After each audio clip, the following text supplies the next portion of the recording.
What's up? What up, everybody? What up? What's going on? We are here, the John Browner Podcast, here on May the 26th. Today is a Tuesday. The Knicks have made the NBA Finals, buddy. We are going to talk about that. We're going to talk about the Padres and their performance in this series against so far in this series against the Philadelphia Phillies, who have not come in playing well. And what we saw yesterday was all too familiar sight. We're going to dig into that. As always, if you want to be a part of the show, head over to the John Browner Podcast at gmail.com. I should probably check that today. And let me know. Send me some emails if you want me to read some emails on the show, or if you want to be a part of the show and we have a live part of the show where we allow people to come in and chat. That could be you. If you go to johnbrowner.com, johnbrownerpodcast.com, email me and let me know what you want to talk about. Shout out to Kicking In with Coach. It will be back. The SCFC is struggling and the World Cup is coming. So we're going to actually talk a larger bit of soccer. We may even get more people on to talk soccer, but until then, hold your horses. In addition to that, also, I've been asking you guys, and I've been harping on this, and I've been fighting in this, the March to 300. I think I'm going to start doing this at the beginning of the show, at the middle of the show, and then at the end of the show. Because as we go through the show, what I'm noticing is that we're picking up more people at different parts of the show when I look at the analytics. And so I 100% appreciate everybody that's liked the show, everybody that's subscribed to the show, and everybody that's played a helping hand in building this show up to what we have. Now let's keep it going. Let's keep it moving forward, continue to spread the word, and let's continue to talk sports and have a good time on our March to 300. I'm trying to get to 300 subscribers, and this is the way. So let's get to what we came here to talk about. And before I do that, let me pull up something that'll help me not explain where I'm coming from, but just kind of give another purview on what has become the, now I don't want to call it the, for them to have a record that represents one of the best teams in Major League Baseball. They can't hit. And I'm not breaking news to you. I'm not breaking news to you. I'm just telling you the situation. In particular, the situation of one person. Manny Machado is batting 170. I don't want to call it an idea anymore. The problem is not even that he's not getting hits when he's hitting 170. It's not the not getting hits. It's the spots he's not getting hits in. I don't know how the greater fan base is reacting to this because I try to put myself in a space of the fan. Not that the fan, but the fan, a fan, right? So me being a fan of the team and watching the team, the idea or the issue of him batting 170 is when he strikes out. It's when he doesn't come through. Because if you bat 170, but your hits are timely, if you're batting 170, but somehow you find a way to get the clutch home run, to tie the game up or to give the team the lead late in the game, okay, we can still see it's in there. The ability to rise to the moment, it's still there. When you're batting 170 something and there are no outs and they're men in scoring position, and you're making outs in those situations, and you're batting 170 something, that's pathetic. And I'm not telling you anything that you haven't already said. I like you.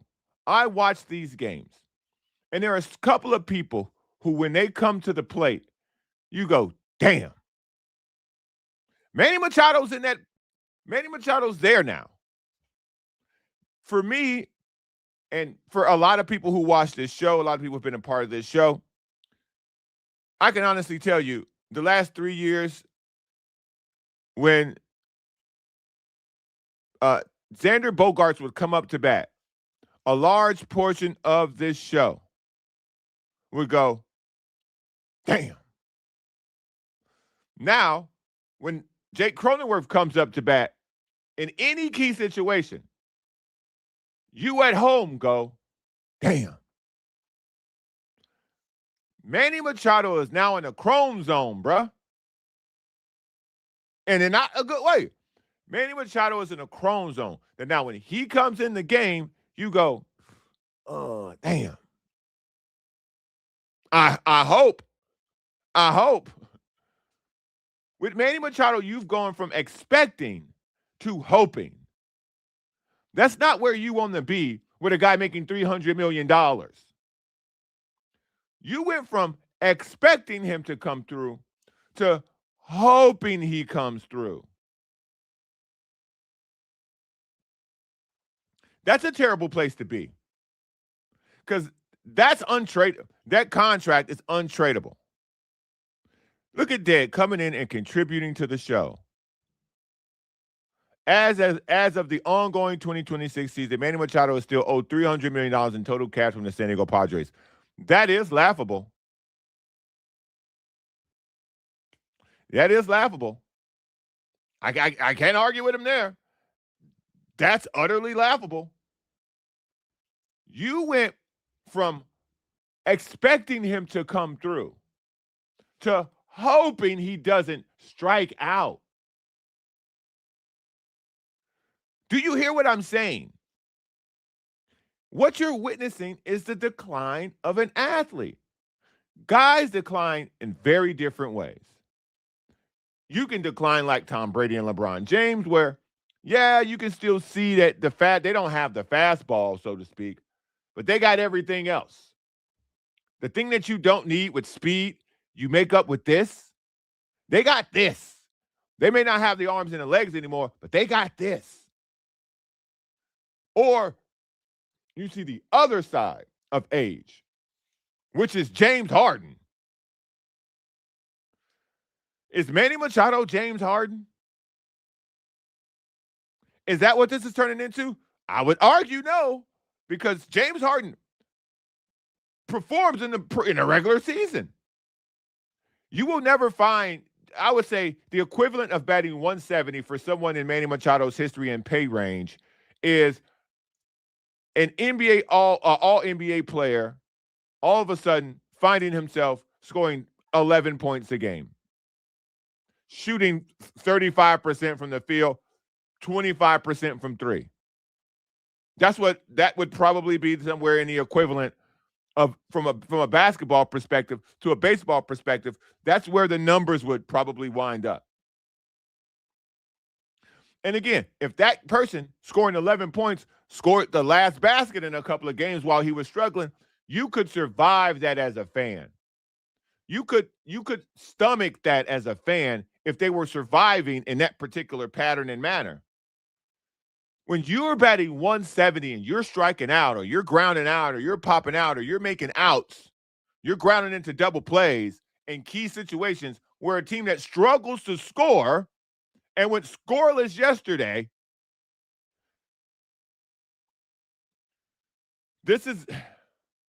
some things get worse by the day. This contract is getting worse by the at-bat. And that's not a place you want to be.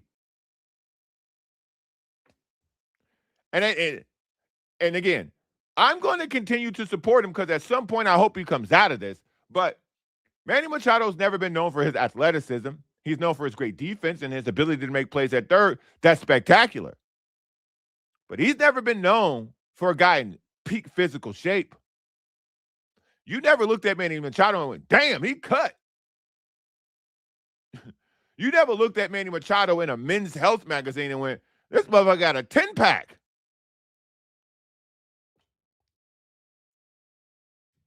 And in baseball, you don't need to be, I mean, look at Kyle Schwarber.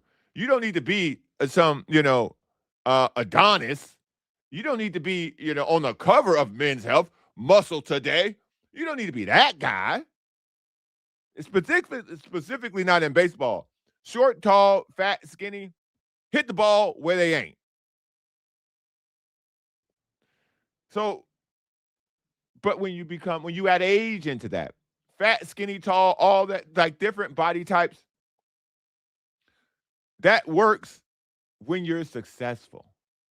And if you've never had a physical build that it was so good people would write about, when you get to this point in your career and you are getting older, and with your age, you're also struggling, people then tend to look at everything. Because to my knowledge, the team hasn't reported any injuries that he's suffering from.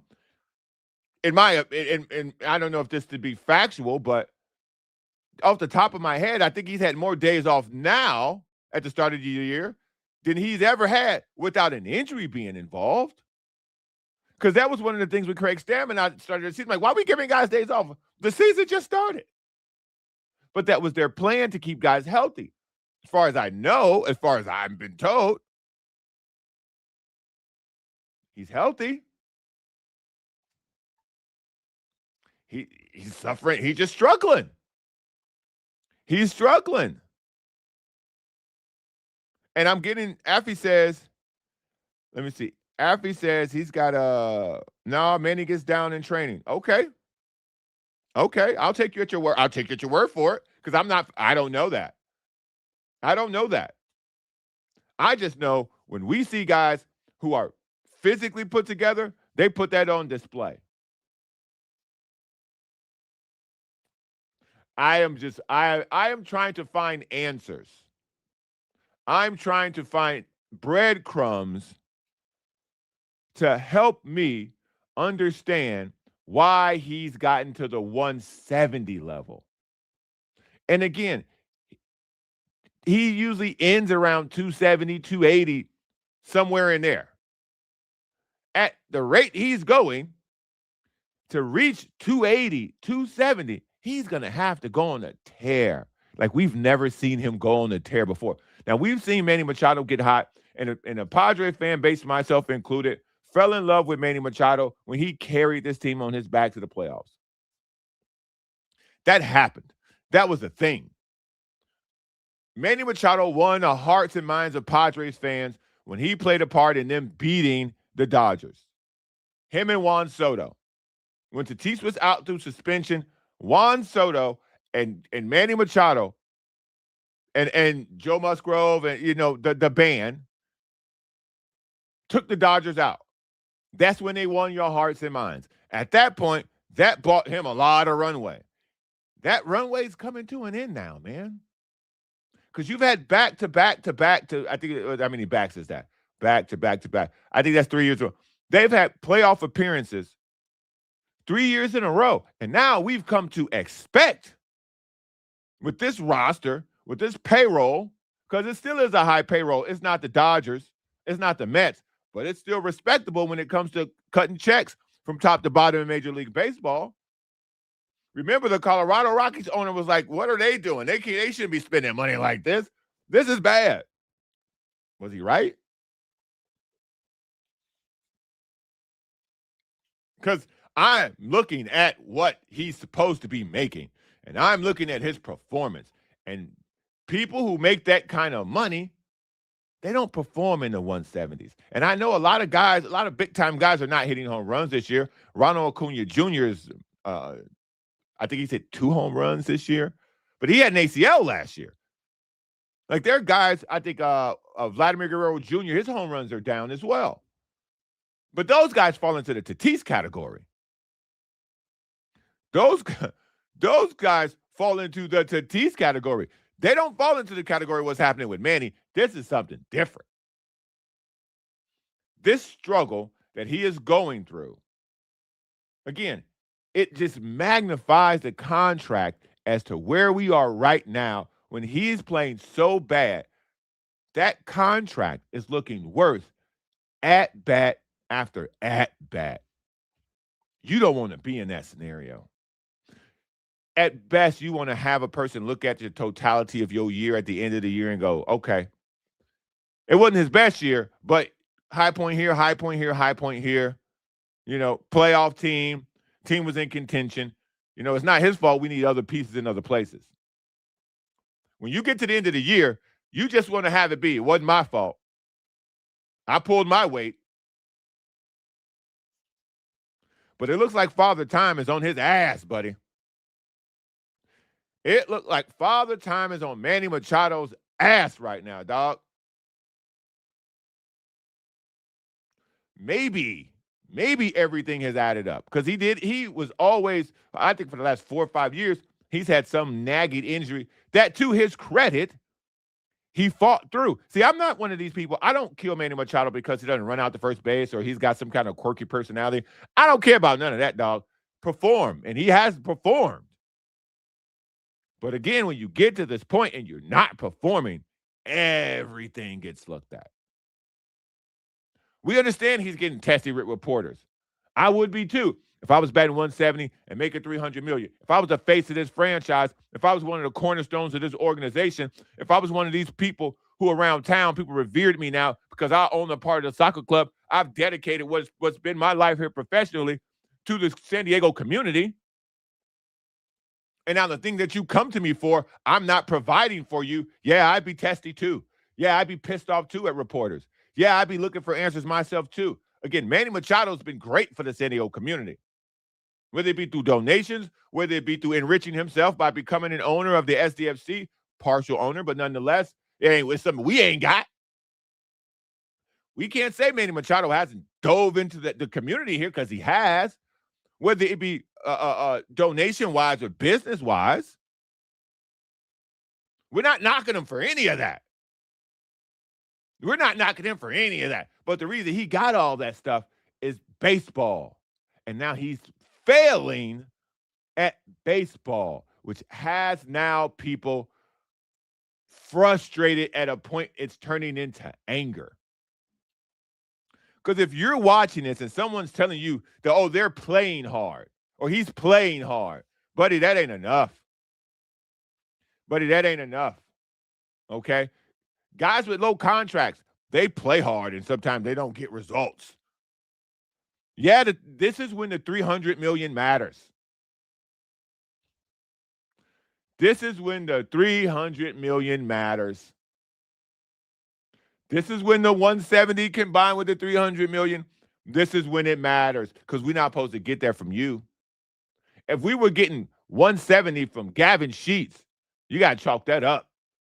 Or Ty France, we got to chalk that up. If you was getting, when you were getting 190, because I remember these days, when you were getting 190 from Xander Bogaerts, that's frustrating.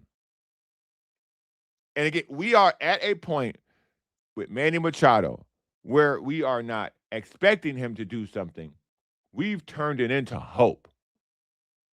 And when you're hoping something happens, that's in the category of miracles.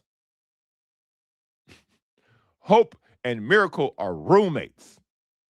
They share a dorm room.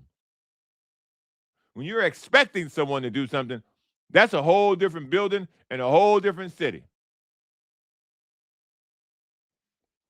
I don't know what's going to happen with Manny Machado, and I want what's best for him. And even now, as the Padres continue to go scoreless, I think this is their 6th game where they've been held scoreless, I think. They're still 31 and 22. They're still 16 and 14 at home. And I know people go, why you keep going to the standings? Yeah, I keep going to the standings because at the same time, it's a team sport. Those are facts. Those are facts. They still lead the wild card. If we're talking about in totality, because again, this is not a team thing. I'm not downing the team. I'm calling into question one very important person's inability to perform at this point in time. So don't get this confused with, oh, I'm bitching about the team, because I'm not. With everything that's going on, with Tatis finding his way back to the dirt in second base, with Jake Cronenworth being a MIA, with Jackson Merrill, having a very up and down season, with Xander finally showing some signs, Ty France picking up here and there. You got Castellanos. I'm gonna call him Nick. Let's call him Nick on this show, okay? Because the name I struggle with it. We gonna call him Nick. Mama name him Nick. I'm gonna call him Nick. Nick's come through from time to time. You've got guys. You've got professional baseball players on this team, and this goes back to what I said earlier in the season. I like this team because they're professionals. As a team, they haven't done this at all this year. It's been some of this, but this is baseball. This is baseball. And it's been most of this and not a lot of this because, again, you're 31-22. You got a 58% win percentage. Now, their point differential is +3, but they're 6-4 in their last 10. So these are things that you can point to where it's not the end of the world. Yeah, look, this is a great point.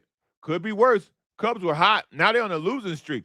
The Chicago Cubs, where are they? The Cubs are 29-25. Remember when the Cubs came through here and blew the doors off the Padres? They've lost 9 in a row. Okay? They've lost 9 in a row. The Padres could be that. They could be that. But because the level of professionalism, the professional at-bats that you see from this team right now, the professional at-bats you're getting from this lineup, even when they struggle to score, they're finding ways to win with, again, let me check notes, with a +3 point differential.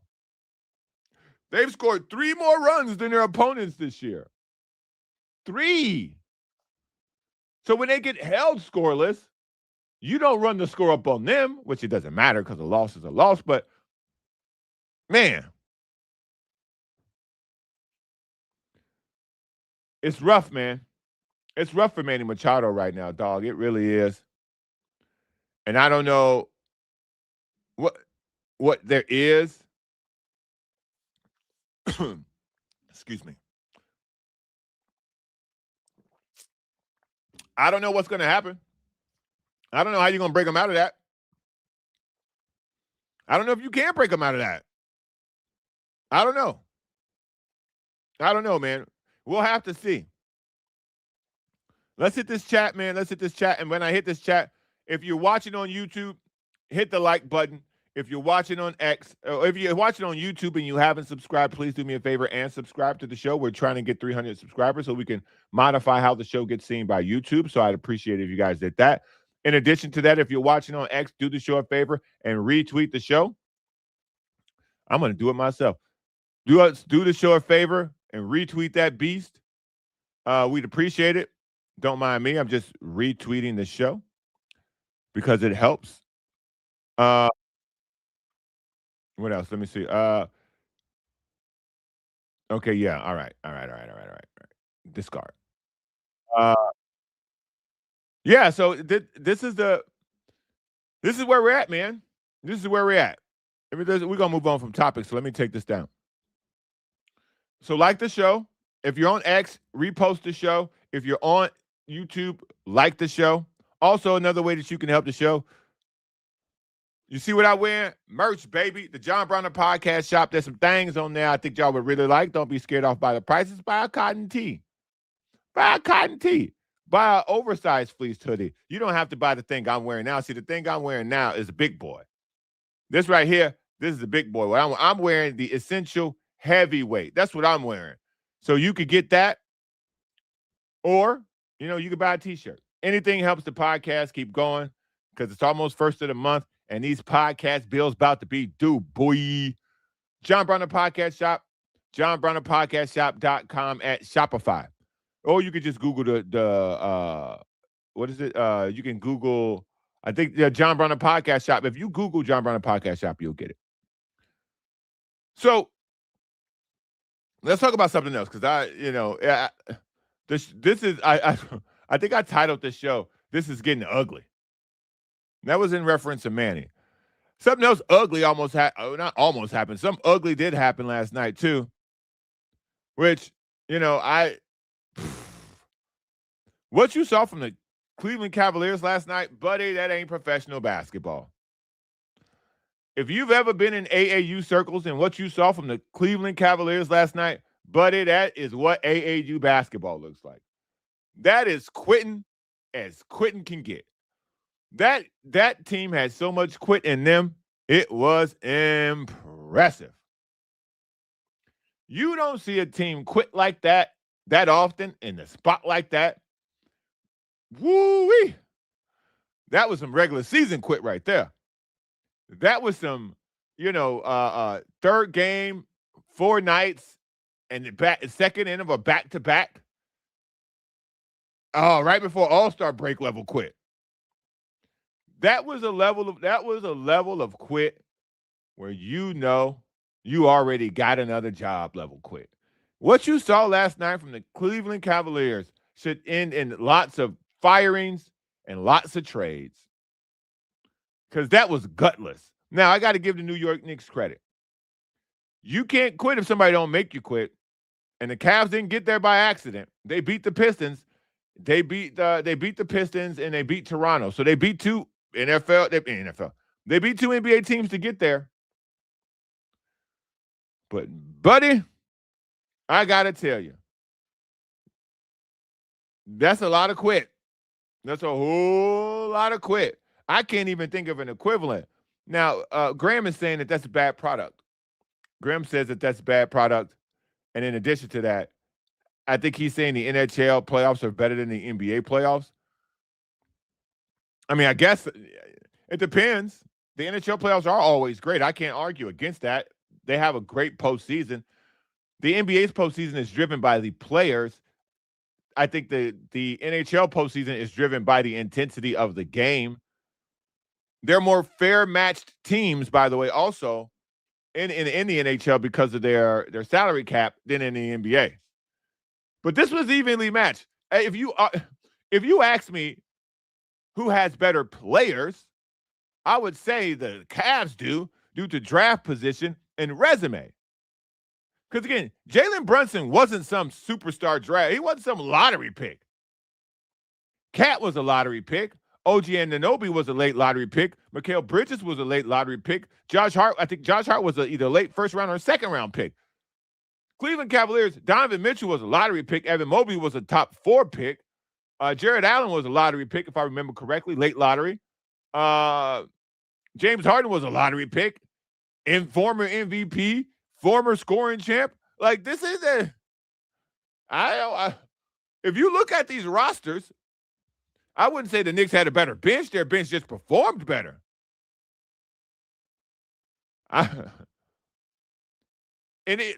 I like Mike Brown, and let's give the Knicks some praise. I don't want to spend this entire time shitting on the Cavs because the Knicks were fantastic versus the competition that they played.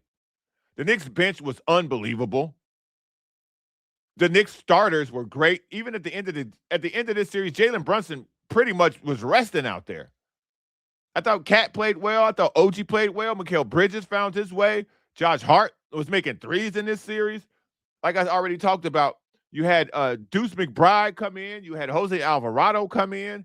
You had Mitchell Robinson come in and be effective. Every second he's on the court, he appears to do something good. See how that works, Luke Cornett? It's just the Knicks are rolling in a way that nobody expected for them to be rolling at this point that's now gotten them in the NBA Finals.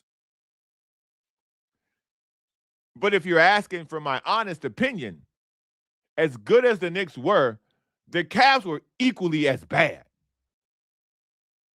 And this gets to the point where you have to look at the conferences now and go, okay, well, Boston obviously was in a tricky place. They got beat by the Celtics. They got beat by the Sixers. They just weren't healthy. And when Jason Tatum goes out with another lower leg injury, lower body injury, you just got to chalk that up. And now you look at the rest of it. You trust Philadelphia? Nope, because at the end, where was Joel Embiid? Hurt. Knicks ran him out of town. Tyrese Maxey's good, but he ain't.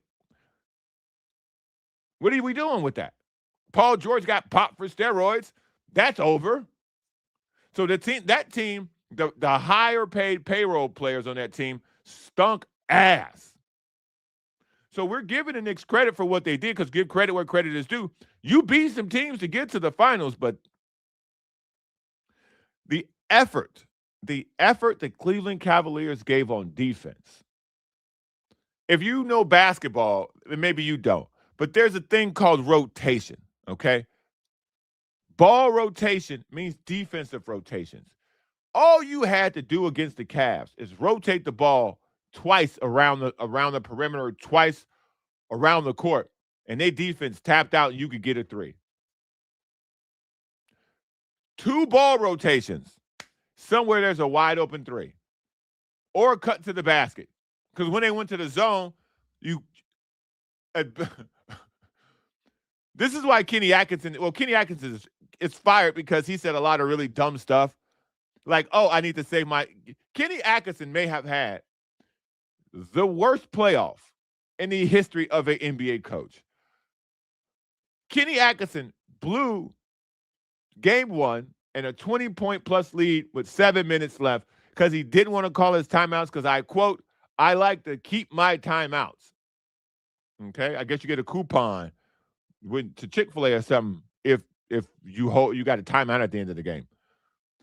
Then also he said, if you look at the analytics, we won 2 of the 3 games. Okay. All right. But you actually won none of the games. Kenny Atkinson set his career back. I don't think he'll ever get another head coaching job. Ever. Unless he is one hell of an interview. Because if he ain't, outside of that, why would you hire Kenny Atkinson? Why? That team looked lifeless. That team looked like it had no spirit. That team looked like it had no fight. That dog didn't have no hunt in it. But the Knicks made them quit. I thought Mike Brown, because Biggie's saying something, Mike Brown, let me see. Mike Brown was on that Warrior staff in 2022 when they won it all, and since he left, they've won nothing. Coincidence. Nah, bruh. Nah. That ain't why. Mike Brown ain't the reason that they losing at all. But we'll talk about the Warriors at another time when they make some news. But I will give Mike Brown credit for this. Mike Brown coached LeBron James. Mike Brown's coached Steph Curry. Mike Brown is now coaching a harder working version of, I don't want to say what he had in Cleveland when he was in Cleveland, because LeBron was so dominant. What I will say is this.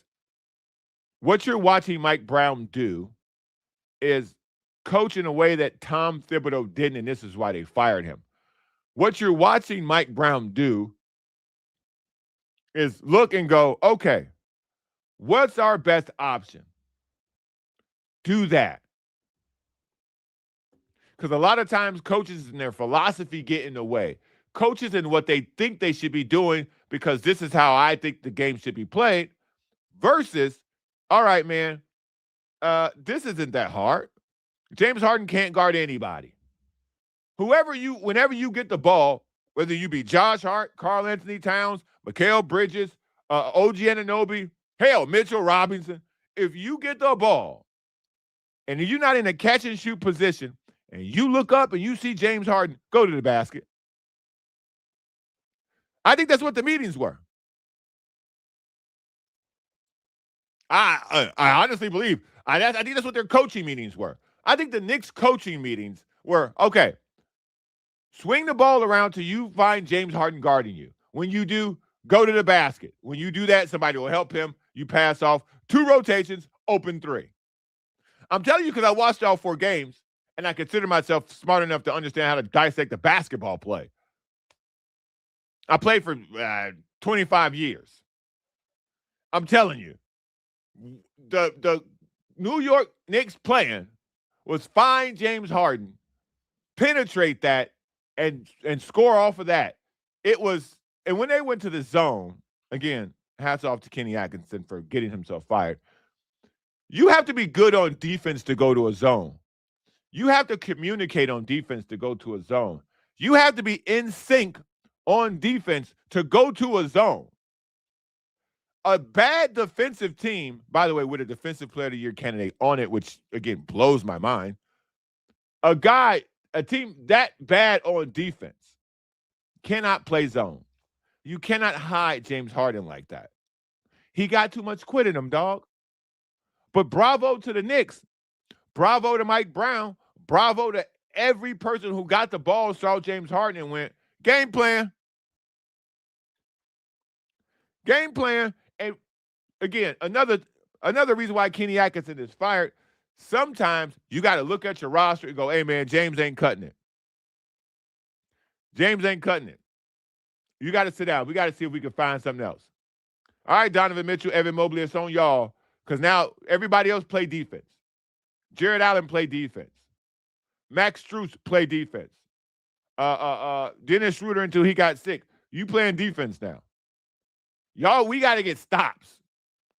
Kenny Atkinson never had the balls to do that to James Harden when James Harden effectively was killing them every single game. More turnovers than made field goals for James Harden too many times in this series. That's unbelievable. So kudos to the Knicks. But, celebrate. If I'm the Knicks, if I'm a Knicks fan, and they are, trust me, celebrate. You haven't been to the finals since 1999. Okay. There's a Prince tonight. We're going to party like it's 1999. That's the last time Knicks was in the NBA Finals, man. That's 27 years ago. So go ahead, man. Party up. Y'all forced him to quit. So you take your hat off to him. You forced him to quit. Them threes hurt, boy. Them threes hurt. I kept watching the game going. The announcer, I think it was Richard Jefferson, who said, okay, if the Cavs could get this down to 15 by halftime or 15 by the end of the quarter, I'm like, bro, you need to get this lead down to 12. Because getting the lead to 15 don't do you nothing. 15 is 2 shots from 20. 12 is 4 shots from a tied game. So they had no chance, man. They had no chance. I couldn't believe what I saw. Let me see. Biggie, Patrick Ewing also said they won games technically against the Bulls. So in reality, they lost like Cleveland is claiming against the Knicks. In reality, they lost the Knicks, put the belt to the Cavs' ass. Yeah, man. Yeah. The Patrick Ewing thing. Okay. All the people alive in the chat right now, I need y'all to answer a question for me. You guys may not know the answer to this question. If you don't, just, this conversation of Jalen Brunson, and I get this is prisoner of the moment, and this is New York, so people are they're losing their shit. So help me answer a question. All my people at the Sporting Tribune, shout out to the Sporting Tribune on X, shout out to the Tribune, the TST, the Sporting Tribune Tonight show that I partake in from time to time. Shout out to Ross McCausey and everybody over there for bringing your boy in and allowing him to be a part of whatever they're doing over there fan-wise and me introducing to those folks. So I keep hearing people say, and I mean too many people, that Jalen Brunson, if he is successful, not win, successful in the NBA Finals, he becomes the greatest Knick ever. All right, y'all, help me realize I'm not on drugs, okay? To me, the greatest Knick ever is Willis Reed. He actually won the NBA championship for the Knicks. And the only reason why Willis Reed is number one, in my opinion, in the terms of Knick lore, is because Patrick Ewing didn't win an NBA championship, but Patrick Ewing got to the NBA championship twice. 2 times. And Patrick Ewing kept somehow playing against Michael Jordan. So all those wars the Knicks went to against the Chicago Bulls, that's got to count for something. I don't see Jalen Brunson running into Michael Jordan. I don't see Jalen Brunson at all. Like, yeah, exactly, Biggie. Exactly. He's the greatest Knick this year. Like, it's comical in a sense how people run so far with some of this stuff. Walt Frazier, Patrick Ewing. There are, again, I would, hell, Bernard King. I would say that the Willis Reed, in my opinion, is the greatest Knick. Walt Frazier, very close, also won a championship with the Knicks. Patrick Ewing in the 90s went to 2 NBA championships. I think 95 and 99, lost to Tim Duncan, greatest power forward ever, when he had David Robinson with him, one of the greatest centers ever. The prisoner of the moment can really lock some of y'all up. Jalen Brunson's a very good basketball player, and he got New York City on fire right now. I take my hat off to him, but New York City, y'all elevate y'all athletes, because I hear a lot that Eli Manning was better than Phillip Rivers. Not a day in his life. The New York Giants organization was far better leaps and bounds than the San Diego Chargers, which became the Los Angeles Chargers organization. But if you think Phillip Rivers, or if you think Eli Manning was better than Phillip Rivers, then you probably a Giants fan. Sorry. And I think anywhere outside of New York, that conversation is going to be the same. If you think Eli Manning was better than Phillip Rivers, you probably got an Eli Manning jersey, dog. No disrespect to Eli Manning. He got 2 Super Bowls, beat Tom Brady in both of them. So you got to give credit where credit is due. But this Jalen Brunson thing, man, New York always elevates their athletes. They always elevate their athletes. This is why so many guys like to play in New York City, because the opportunity to get more is prevalent in New York City. Josh Hart has a underwear commercial. They rolled out the corpse of John Starks to put him in an AT&T commercial with Jose Alvarado. Why the hell is Jose Alvarado on any AT&T commercial? A national commercial, no less. Jose Alvarado is on a commercial that airs during non-basketball hours. So the power of New York is real. And trust me, the power of LA is real too. Playing in LA is a much bigger platform. Playing in New York is a much larger platform. And in the NBA, where you play doesn't necessarily matter. But come on, man. Come on, man. Y'all can't be that drunk on Jalen Brunson that y'all finna tell me he better than Patrick Ewing, and he better than Clyde Frazier, and he better than Willis Reed. Come on, dog. Come on, dog.